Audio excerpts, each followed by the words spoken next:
Hello दोस्तों, welcome back in our channel. दोस्तों, जहां पिछली वीडियो में हमने सीखा था कि लार्ज कैप, मिड कैप और स्मॉल कैप कंपनीज क्या होती हैं, वहीं आज के इस वीडियो में हम देखेंगे कि इन कंपनीज में इन्वेस्टमेंट करने के तरीके कौन कौन से होते हैं, इन कंपनीज से रिटर्न किस टाइप के मिलते हैं और इन कंपनीज में इन्वेस्टमेंट के पीछे रिस्क क्या क्या होते हैं। पर दोस्तों, अगर आपको लार्ज कैप, मिड कैप और स्मॉल कैप कंपनीज के बारे में डिटेल से जानना है तो आई बटन पर क्लिक करके वीडियो को देख सकते हैं। तो दोस्तों, बिना टाइम गवाए आज के वीडियो को स्टार्ट करते हैं। जब भी हम स्टॉक मार्केट की बात करते हैं तो हमें सिर्फ दो ही चीज़ों से मतलब होता है, पहला रिटर्न और दूसरा रिस्क। अब हम एक टेबल पर चलते हैं और देखते हैं इन कंपनियों के बीच में क्या क्या डिफरेंसेस होते हैं। तो दोस्तों, सबसे पहले बात करते हैं हम रिटर्न्स की। तो दोस्तों, लार्ज कैप कंपनीज में इन्वेस्ट करने पर हमें मॉडरेट रिटर्न मिलते हैं, वहीं मिड कैप में लार्ज कैप के मुकाबले थोड़े हाई रिटर्न्स मिलते हैं, क्योंकि इन कंपनीज में इतना पोटेंशियल होता है कि आगे चल के लार्ज कैप कंपनियां बन सकती हैं। और अगर हम बात करें स्मॉल कैप कंपनीज की, तो इनमें जो रिटर्न्स होते हैं वो बहुत ज़्यादा हाई मिलते हैं, क्योंकि स्मॉल कैप कंपनीज आगे चलकर मिड कैप और लार्ज कैप कंपनीज भी बनती हैं। अब दोस्तों, बात करते हैं रिस्क की कि अगर हम इन कंपनीज में इन्वेस्ट करते हैं तो हमें कितना रिस्क फेस करना पड़ता है। लार्ज कैप कंपनी में जहां रिटर्न मॉडरेट होता है एज वेल एज वहां रिस्क भी मॉडरेट होता है, क्योंकि इनका बिजनेस पोटेंशियल इतना ज़्यादा हाई होता है कि मार्केट क्रैश होने या करेक्ट होने पर भी इनके स्टॉक प्राइस में ज़्यादा फ्लक्चुएशन नहीं आती है। वहीं दोस्तों, अगर हम बात करें मिड कैप की, तो जहां इसके रिटर्न्स लार्ज कैप के मुकाबले थोड़े हाई होते हैं, तो वहीं इसके रिस्क भी लार्ज कैप के मुकाबले हाई हो जाते हैं।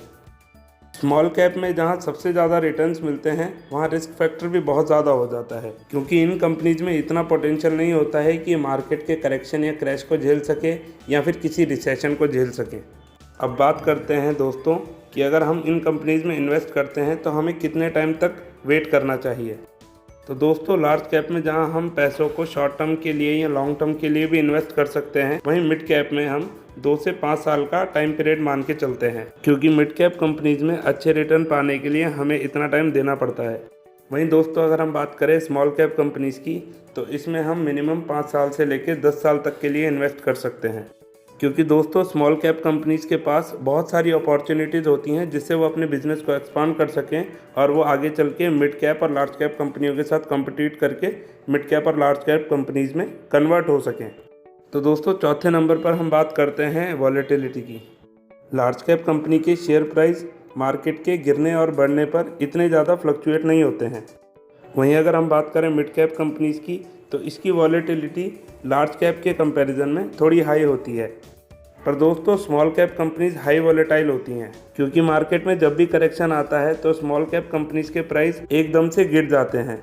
तो दोस्तों, अब हम बात करते हैं कि हमें इन कंपनीज में किस पैटर्न या फिर परसेंटेज में इन्वेस्ट करना चाहिए। तो दोस्तों, हमें लार्ज कैप कंपनीज में अपनी टोटल कैपिटल का 50% इन्वेस्ट करना चाहिए, क्योंकि भले ही लार्ज कैप कंपनीज के रिटर्न इतने ज़्यादा हाई नहीं होते हैं, पर उनके पीछे का रिस्क भी बहुत ज़्यादा मिनिमाइज हो जाता है। वहीं अगर हम बात करें मिड कैप कंपनीज की, तो इन कंपनीज में हमें अपनी टोटल कैपिटल का 30% इन्वेस्ट करना चाहिए। और दोस्तों, अगर हम बात करें स्मॉल कैप की, तो हमें अपने टोटल कैपिटल का 20% स्मॉल कैप कंपनीज में इन्वेस्ट करना चाहिए, क्योंकि स्मॉल कैप कंपनीज में हाई रिटर्न्स के साथ साथ हाई रिस्क भी होता है। मतलब अगर स्मॉल कैप कंपनीज के रिटर्न 5 से 10 गुना मिलते हैं, तो वहीं पर इनका प्राइस कभी कभी आधा भी रह जाता है। तो दोस्तों, इसीलिए हमने 50, 30 और 20% का portfolio large cap, mid cap और स्मॉल कैप कंपनीज में रखा है, ताकि हमारी इन्वेस्टमेंट प्रोटेक्ट भी रहे और इससे हमें अच्छे रिटर्न भी मिल सकें। इन सभी बातों को आसानी से समझने के लिए हम एक आम के पेड़ का एग्जाम्पल लेते हैं, जहां लार्ज कैप कंपनीज एक फल देने वाला पेड़ है और काफ़ी टाइम से फल दे रहा है। वहीं मिड कैप कंपनीज आम का एक ऐसा पेड़ है जो बड़ा तो हो गया है, पर उस पर अभी फल लगना चालू नहीं हुआ है। और दोस्तों, स्मॉल कैप कंपनीज आम के उन छोटे पौधों की तरह हैं जिसे अभी बहुत सर्वाइव करना है। तो दोस्तों, आम का वो पेड़ जो काफ़ी टाइम से फल देता है, वो हर साल रिटर्न की तरह फल तो देता है, पर हर साल लगभग बराबर ही फल देता है। अगर पिछले साल उस पर 20 किलो आम आए थे, तो इस साल भी 18 से 22 किलो ही आम आएंगे। पर इस पेड़ को आंधी, बाढ़ या सूखे से इतना फ़र्क नहीं पड़ता और ये हर साल फल देता है। वहीं अगर हम उस पेड़ की बात करें जो बड़ा तो हो गया है पर उस पर अभी फल आना चालू नहीं हुआ है। फ्यूचर में ये पेड़ फल तो देगा, पर ये उस पेड़ पर लगने वाली मेहनत पर डिपेंड करता है कि फल ज़्यादा आएंगे या कम। वहीं तीसरी तरफ अगर हम आम के पौधों के बारे में बात करें तो भले ही वो पौधे हमें बहुत सस्ते में मिले हों, पर उनसे फल लेने में हमें काफ़ी समय लगेगा और सूखा या बाढ़ आने पर ये पौधे उसी तरह ख़त्म हो जाते हैं जिस तरह मार्केट क्रैश या रिसेशन के समय कई स्मॉल कैप कंपनीज बर्बाद हो जाती हैं। तो दोस्तों, आई होप कि आपको ये वीडियो अच्छा लगा होगा। वीडियो में अंत तक बने रहने के लिए धन्यवाद। और अगर आपको ये वीडियो अच्छा लगा हो तो वीडियो को लाइक करें और चैनल पर नए हों तो चैनल को सब्सक्राइब करें। धन्यवाद। आपका दिन शुभ रहे।